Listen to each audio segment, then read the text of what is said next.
Il en faut du courage pour manifester en Iran, du courage et de la colère. Eux sont en ce moment même dans les rues de Téhéran. Ils bravent l'interdiction, excédés par les pénuries. Dans le sud du pays aussi, un rassemblement pour faire entendre le ras-le-bol.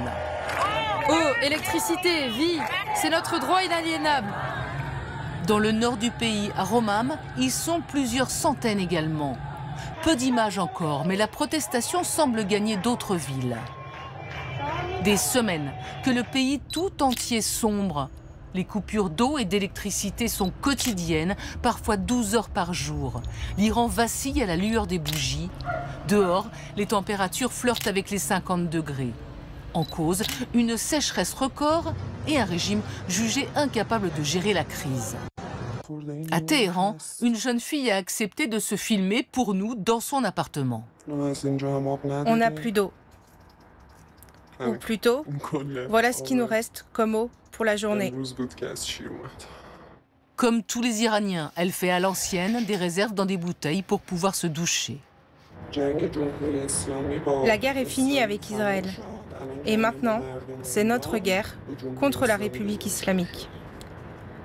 À cause de ces pénuries d'eau et d'électricité, alors qu'on crève de chaud et que tout est cher. C'est effrayant, cette situation. La nuit à Téhéran, à l'abri derrière des portes closes, les slogans deviennent plus politiques. Mort à l'ayatollah! Mort à Khamenei!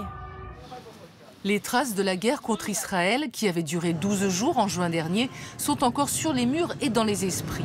Comme la vague de répression qui avait suivi, plus de 700 personnes arrêtées, beaucoup accusées d'espionnage.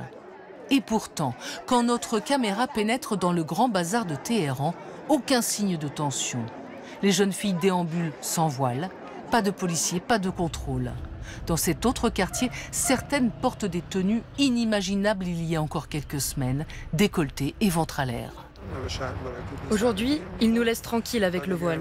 Ils ne contrôlent pas non plus la longueur des pantalons des garçons. Quand il y a un rassemblement, il n'y a pas de répression. La raison, c'est parce que le régime a peur. Il est affaibli. Il voit que les gens souffrent des pénuries et ils craignent plus de manifestations. Peut-être un simple répit accordé à la population, car dans le même temps, le régime poursuit et exécute des opposants accusés d'être liés à Israël.